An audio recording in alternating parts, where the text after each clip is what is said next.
Hi everyone, ಹೇಗಿದ್ದೀರಾ ಎಲ್ಲರೂ? ಇವತ್ತಿನ ಸೆಷನ್ನಲ್ಲಿ ಅನಾಫೇಸ್ ಮತ್ತೆ ಫೇಸ್ ಇನ್ ಮೈಟೋಸಿಸ್ ಅಲ್ಲಿ ಮಾಡ್ತೀವಿ. ಆಲ್ರೆಡಿ ನಾವು ಯಾವ್ಯಾವ್ದು ಕಂಪ್ಲೀಟ್ ಮಾಡಿದ್ವಿ ದ ಪ್ರಿವಿಯಸ್ ವಿಡಿಯೋ. ನಾವು ಪ್ರೊಫೇಸ್ ಮತ್ತು ಮೆಟಾಫೇಸ್ ಅನ್ನ ಆಲ್ರೆಡಿ ಕಂಪ್ಲೀಟ್ ಮಾಡಿದ್ವಿ.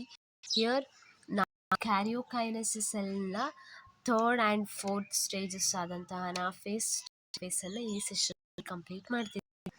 ನೀವು ಇನ್ನೂ ಚಾನಲ್ ಸಬ್ಸ್ಕ್ರೈಬ್ ಆಗಿ ಸಬ್ಸ್ಕ್ರೈಬ್ ಆಗಿ ಇದೇ ರೀತಿ ಹೆಚ್ಚಿನ ವಿಡಿಯೋನ ನಾನು ಅಪ್ಲೋಡ್ ಮಾಡಿದಾಗ ನಿಮಗೆ ನೋಟಿಫಿಕೇಶನ್ ಬರೋದಾಗಿ ಬೆಲ್ ಬಟನ್ ಕೂಡ ಮಾಡಿಡಿ. ಸೊ ನಿಮಗೆ ನೋಟಿಫಿಕೇಶನ್ ಬೇಗ ಬರುತ್ತೆ ಕೂಡ ನಾವು ಯಾವುದೇ ವಿಡಿಯೋ ಹಾಕಿದ್ರು. ನೀವು ಒಂದು ವಿಡಿಯೋನ ಕಂಪ್ಲೀಟ್ ಆಗಿ ನೋಡಿ, ನಾವು ನಿಮಗೆ ಅರ್ಥ ಆಗುತ್ತೆ ಅಂತ ಅನ್ಕೋತೀನಿ. ಸೊ ಹಾಗೇನಾದರೂ ನಿಮಗೆ ವಿಡಿಯೋ ಇಷ್ಟ ಆಗಿದ್ರೆ ಲೈಕ್ ಬಟನ್ ಕ್ಲಿಕ್ ಮಾಡಿ, ಹಾಗೆ ಶೇರ್ ಮಾಡಿ. ಹಾಗೆ ಏನಾದರೂ ಕ್ವಶನ್ಸ್ ಇದ್ದರೆ ಕಮೆಂಟ್ ಬಾಕ್ಸಲ್ಲಿ ಖಂಡಿತ ನಾನು ನಿಮಗೆ ಆನ್ಸರ್ ಮಾಡಿ. Okay, let us start discussion. That is the anaphase and telophase. This stage show the separation of the chromatids of each chromosome. The chromatids separate due to the splitting of the centromere. Each chromatid now represents a separate chromosome as it has its own centromere.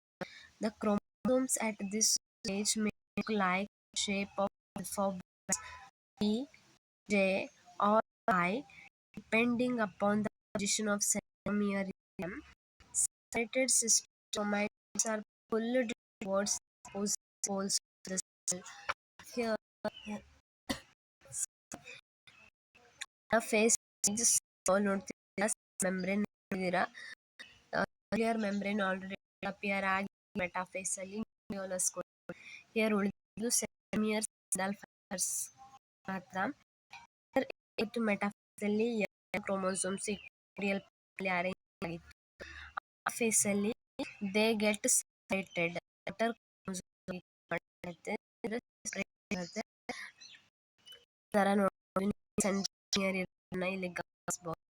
ಒಂದಿಷ್ಟು ಈ pose ಬರುತ್ತೆ, ಒಂದಿಷ್ಟು ಈ ಬರುತ್ತೆ. Okay, chromosomes reach the opposite poles. The individuality look like a mark of fatality. Nuclear membrane appears to form the nuclei of two future daughter cells. What happens in telophase? Already ಆಗ್ಬಿಟ್ಟಿದೆ. ಈಗ ಮತ್ತೆ